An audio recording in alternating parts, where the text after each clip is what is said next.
welcome to another edition of the Litigation Psychology Podcast, brought to you by Courtroom Sciences. Dr. Bill Kanasky here. It's going to be a little bit of an unusual podcast because, boy, has it been a morning. Good God.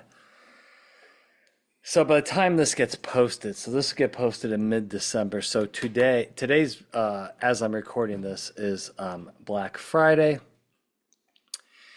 And I didn't even make it out of my driveway. Let me tell you this story. So I go out, I got a flat tire. I don't know what happened to it, but it was not good. So now this is one of the problems I do have with definitely millennials and Gen Z. If you don't know how to change a tire manually by yourself, okay, you're going to have to figure this out. All right, I've changed tires. I've changed tires on the highway, and let me tell you what. I am in elite physical condition for 52 years old. And just let me tell you that just kicked my ass. Now, granted, it is a Dodge Ram truck. Yeah, I've had like a Prius rental car where a tire blew. Boom, I'm like NASCAR pit crew on that. You're dealing with a truck. Big, I have a medium-sized truck. Damn. Whew. My back hurts, my neck hurts, my arms hurt. That was rough. But folks, you gotta know how to change a tire. Okay? I know everybody has AAA and all that stuff. But really, it's like part of life. You don't know how to change a tire. There's like, come on. Gotta toughen up here. So I'm coming into the podcast with like multiple stressors, right? Made it through Thanksgiving without any like knockdown, drag out family arguments about politics or religion. Check that box. I did not overeat. I was very good. Check that box. I actually got a full back workout in prior to Thanksgiving dinner. Check that box. Everything was going great. Get up Black Friday, can't even get out of the driveway. And this tire is not fixable. And you can't just replace one tire. That's another life lesson. That's what the universe does to you. The Matrix. Yeah, if one of your tires has an issue, you can't just change that tire because it throws the other ones off. You got to change at least two. So I'm going to be dumping money Monday morning on new back rear tires for my truck. And if that's the biggest problem I have, I'm okay with that. Right? I'm okay with that. It's all perspective, folks. So I was going to record this podcast a couple hours ago.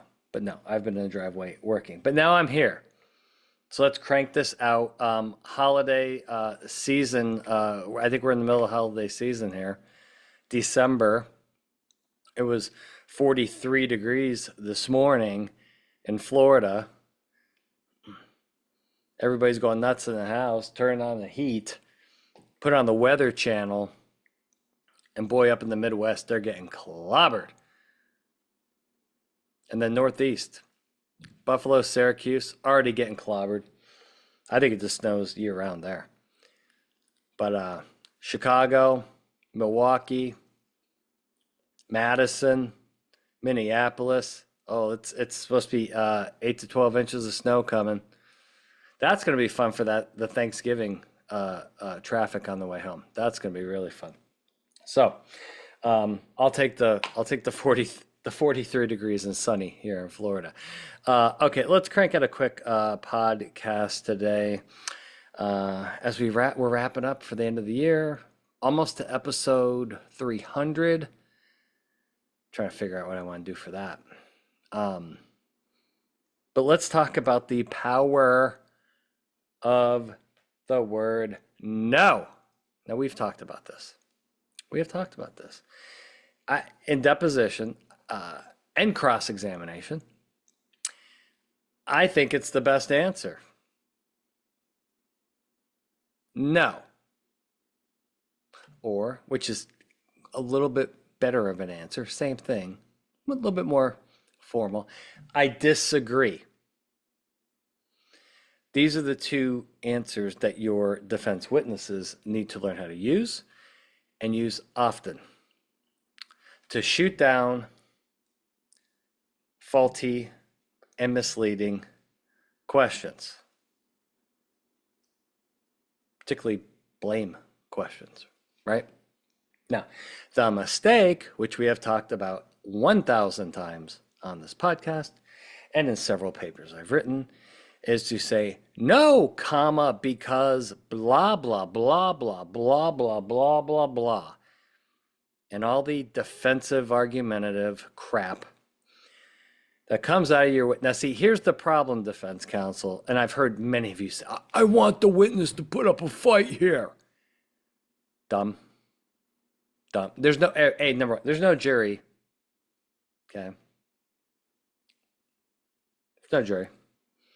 And B, this is what triggers amygdala hijack. Okay. You don't want witnesses fighting.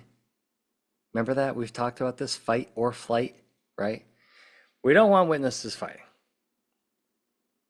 Okay.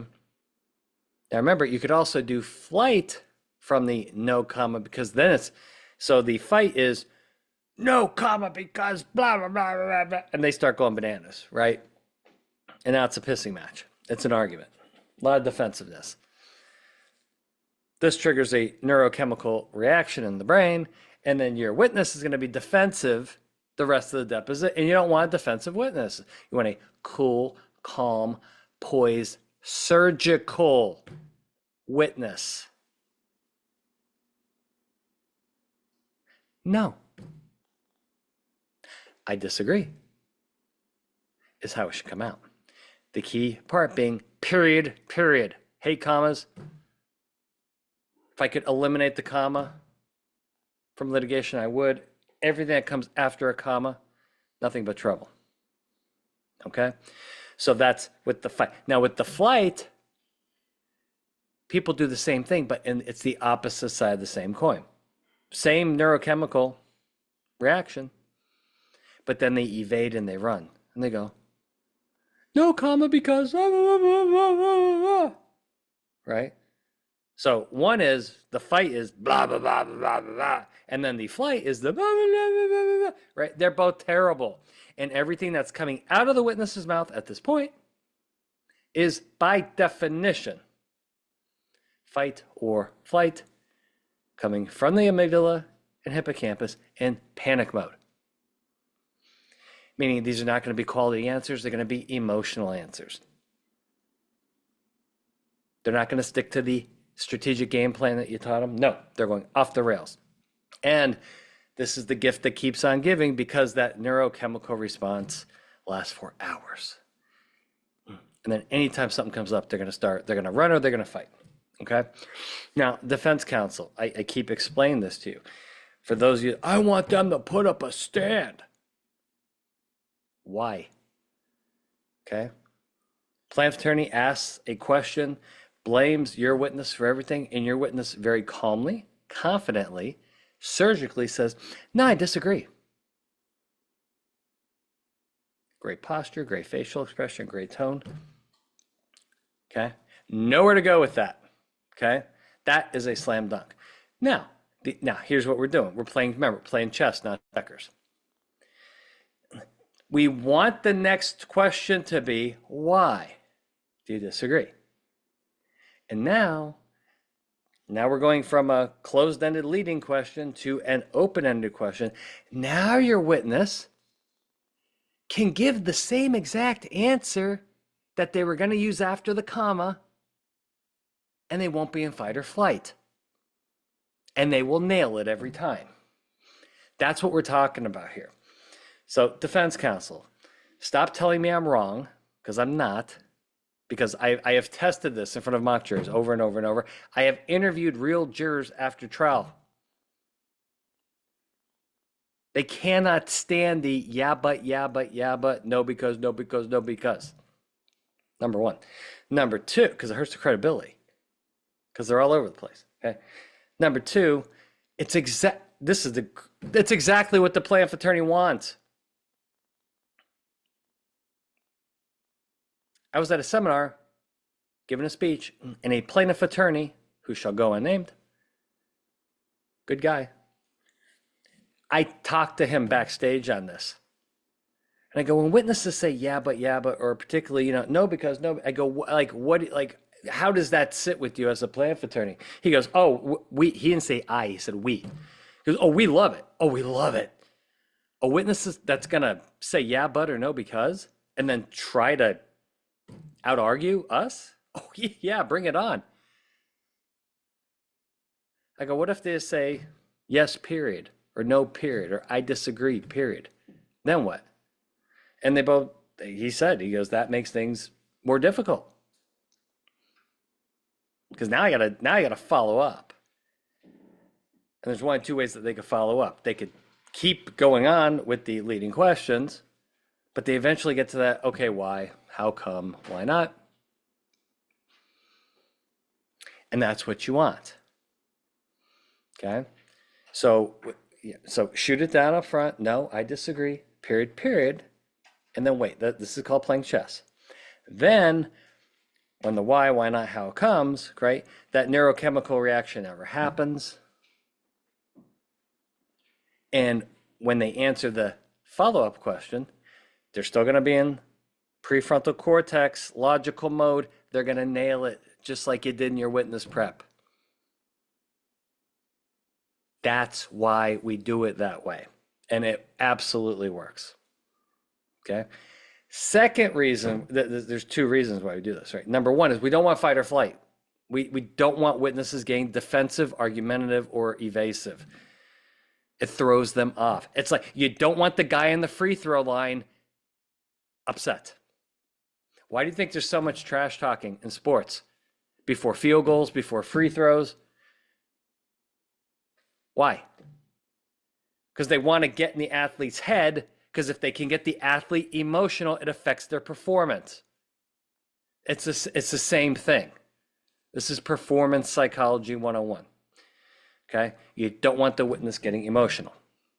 So the second reason why this using the period is so key, because we're playing chess, is now when the why comes up, you've now doubled your thinking time. So let's break this down. If the witness gets a question, isn't it true? Right? You ordered the code red. Let's go back to A Few Good Men. Colonel Jessup, you ordered the code red, didn't you? Right? There's a pause there where the witness is going to think. And they go, no, I disagree. Then the follow-up comes, okay, well, why do you disagree? There's another pause. Both pauses contain what? Cognition, thinking. And then the answer is going to come after the follow-up, which is going to be a brief explanation. When you say no, comma, because, and you start talking, you've had one opportunity to think, and it probably wasn't very long, and you're probably going to answer 3 or 4 questions simultaneously in that explanation after the comma. However, if you say, I disagree, period. Next question is, why do you disagree? Another chance to think. Less fight or flight, more cognition equals what? More accuracy. Strategic adherence. Gotta get some water. Of course, I go out there changing the tire. No water, no nothing, just went right to work. Oh, man. I think that was my workout. I was supposed to do another workout today. I don't know if that's possible after what I just went through last hour. Tire's heavy. Trying to get the lug nuts off of a tire? Yeah. Just let me tell you what. That's tough. You're gonna change the tire. You better be in good shape. Because I was giving that thing everything I got to get those lug nuts off. And I'm a big, strong boy. Wow. Okay, back to lit. Sorry, it's just that. Whew, I think I'm going to be sore tomorrow from that. All right. So it's very, very powerful to say no, period. I disagree, period. Now, some follow-up questions I get here. Well, doesn't my witness look bad when they just keep saying no or I disagree? No, they don't. I've tested this. Thousands of data points on this. Witnesses like it. There's two things witnesses like. They like it when a witness agrees and says, yes, that's correct, and they own something. Jurors love that. Love it. Yes, but, yes, but, yes. But. No, they don't like that. Looks terrible, sounds terrible. Tells the whole room, I don't like this question. Okay, they get uncomfortable. Okay. No, because, no, because, no, because. Same shit. It's the same shit. Okay. So if they keep saying, yes, period, no, it doesn't look, no, they look good. But they got to do it with confidence, like anything else. You can say no or I disagree and sound and look terrible. Or you can say it and look very professional, right? Did you order the code red? No.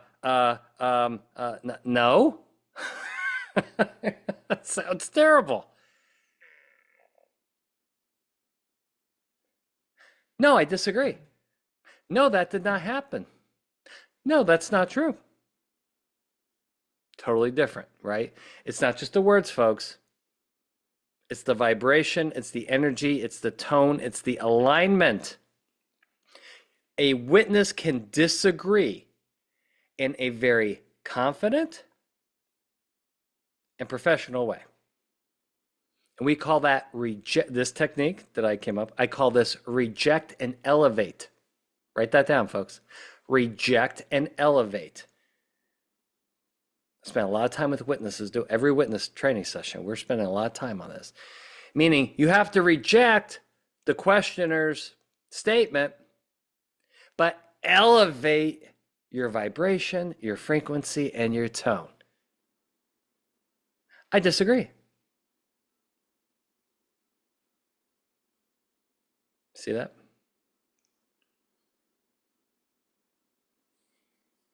It sounds simple. It's not. Did you order the code red? No. See, this is how I get in trouble at home. Like my kid will ask me for money. I'm like, no. And they get upset at me. And I go, why are you upset? They go, well, you don't have to say it like that. If I look at them and go, no, not this week. It's a completely different message, right? So we're talking about the message. Trial. Now, this is absolutely critical at trial. Spend hours and hours and hours with it because they're going to get hammered on the code red question. And for the jury to be in the same room and hear a witness go, no, I disagree. Where does all the pressure in the room go at that point? It goes back to the questioner. That's a slam dunk answer. But some of you out there insist, I want my witness to fight. Yeah, like Colonel Jessup. How did that work out with him? You want me on that wall. You need me on that wall. You want your witness saying that? You can't handle the truth, right? You don't need this stuff, folks. But see, that's a little confirmation bias. We talk about confirmation bias almost every episode now on this podcast because it affects everybody, but it leads to really bad decisions because what you think is intuitively good may not be so good. Follow the data that we have. Okay. Now here's the other follow-up. Well, if there's a videotape of my witness just saying no or just saying yes, and there's no explanations, they're going to play that at trial, I'm screwed. Okay. If you're dying to get your story out at depth, which by the way, I don't agree with in most cases. And I would say, because I ask every attorney this, 8 out of 10 defense attorneys don't want their witnesses saying squat during dep. Okay? When you're playing poker, don't be just going showing everybody your cards. because we'll be very prepared, at trial. Okay. If you're at deposition and you're dying to get some explanation out, well, defense counsel, you ask your witness a couple follow-up questions at the end of the dep. Nothing stopped, nothing stopping you from doing that. Why in the world would you want to force in explanations while taking artillery and fire? Witnesses go right into fight or flight. Okay? But still, most defense attorneys I know over the last 24 years have told me, I want to get in and out of depositions. I don't want my witness volunteering information, providing extensive explanations. I want to save that shit for trial. And very few witnesses have the discipline to repeatedly be giving elaborate explanation and actually keeping it together, not going off track, not going into fight or flight. Okay. And then most attorneys that I ask, like, are you gonna, we'll be doing we'll be in deposition training. I'm like, are you gonna ask your witness anything at the end? 9 out of 10 times. No, take that back. 99 out of 100 times, the defense attorney says, nope. Save it for trial. So, I mean, it's there if you want. If you're dying to get your story out in deposition, okay, do it at the end, and then you ask them, well, why did you do this and why didn't you do that? Okay, no further question. Get in, get out, right? Because if they force in these explanations under attack, it's going to they're going to go into survival mode, right? Same thing at trial. If your witness has been called, if your client's been called as an adverse witness and they're getting hammered, you get to do your rehabilitation questioning immediately afterwards. That's where all the explanation should be coming out. Trying to force them in during adverse examination is not going to end well. Never does. It never does. So rethink all this stuff, because you may think the opposite of me and you want your witness pivoting all over the place. It just doesn't work. Not with fact witnesses. I've seen a couple experts pull it off. They have they've testified 100 times before. They know the game. Fact witnesses, that's an immense burden. And their brains that's not designed for that. It's going to go fight or flight, and they're going to be in a world of hurt. Right? So, the power of saying no, the power of saying I disagree, combined with shutting up after the answer, combined with the elevated energy, vibration, frequency, and tone, these are very persuasive answers. And again, we have tested this over and over and over again. Now, your witness needs to be prepared for the follow-up, which is the why not, how come. But now they have more time to think, and they're not in fight or flight, and they can nail that answer. And that explanation that you're dying to get out, it's going to come out, but you got to do it the chess way, which is what I just explained. The check way with this yeah, but, no, because, no. Not a good idea, okay? Remember, the whole purpose of any testimony, you want your witness to be professional, you want them to be confident, but you want them to be emotionally poised and playing the game. It's a chess match. And when they start arguing or being defensive or being evasive, they start fighting back or running away, that neurochemical response, you cannot stop that. It's impossible. Ask Colonel Jessup. All right. Made it an ice pack later for this lower back because of those lug nuts. We'll see. But Happy holidays, everybody. Try to keep it together. End of the year almost here. Wow, what a year. Busy year. Son's ACL. We're in like what, month 6 of rehab now. So I shot some baskets with him yesterday. He can run, he can shoot, he can even jump a little bit. But they're just kind of getting into that, lateral movement and cutting. That's where the real rehab comes in, because if he's going to return to basketball or any other sport that requires any type of lateral movement, this is where the ACL and the lateral meniscus come in very handy. And we don't want a re-injury, so it's a long process. But his basketball season started. He is on the team. He's just not medically cleared. So yeah, sitting on the bench and clapping and cheering on his teammates, which by the way is a very psychological. That's an emotionally difficult process for him. I feel bad. I'm glad that he's still part of the team. He's going, but boy, it's really killing him not to play. But he's 17. He's got a ways to go.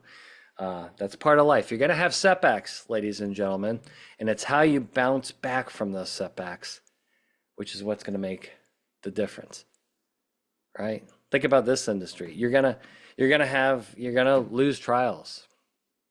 It's gonna happen. It's not the end of the world. It may feel like it, but you gotta bounce back from it, and you gotta get better, right? And so I hope what we're providing to you here on this podcast, kind of always keeps you thinking. I want to bring up these issues, whether it's jury stuff or witness stuff, jury selection stuff, voir dire, opening statements. We talk about all this stuff, but I want to keep your mind thinking, right, on what am I doing now, and how can I do things better, right? How can I use science? How can I use psychology? Even if you're already good, it can be better. That's what I've seen at Planet Bar do. They have really, really good, well done podcasts. I listen to many of them. And there's this kind of constant, continuing growth and education that they're always pushing. They always want to get better. And even ladies and gentlemen, plaintiff attorneys with 20, 25 years of experience and dozens of trials, like this, they're always trying to get better. And I admire that. And there's several defense attorneys that have reached out. They reach out every week, sometimes multiple times a week, saying, "Hey, I want to get better. Send me that article," or "Yeah, I really appreciated that recent podcast. I learned something. I want to put it into play." That's great, and that's the number one reason I do that. I absolutely love doing this podcast, because if I can help you learn something, grow, become better, see the world differently, see psychology differently. I mean, that's a win-win. This podcast is not for everybody. I get that. But for you that listen regularly, boy, I love you. I love doing this. I know Dr. Wood loves it. We got some really good guests coming up soon here, so we get some more guests on. And keep breaking down all these litigation issues scientifically for you, to hopefully help you keep improving your practice and build your success. So, given that, don't be going crazy with your holiday shopping and like this Black Friday stuff. That was a bad idea to begin with. Yeah, we're gonna open up the store at 4 a.m.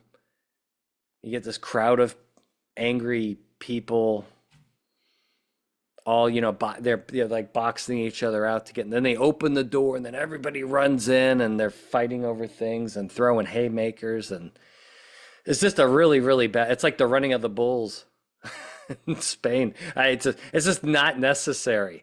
There's got to be a better way, right? Go on Amazon. Oh, is it Cyber Monday? Yeah, Cyber Monday is a hell of a lot safer than Black Friday. Okay, you're not gonna get trampled by your neighbors. Okay. If I was you, I think the Cyber Monday is a Cyber Monday. I think it's Cyber Monday. Yeah, that's the way to go on this. Whatever day it is, I think it's Monday. But there's some cyber. Yeah, Do not, if you did it today and you came back, you may need an ice pack from all this, the shopping and boxing out you did this morning. So anyway, okay, Litigation Psychology Podcast brought to you by Courtroom Sciences. I am Dr. Bill Kanasky. We will see you next time.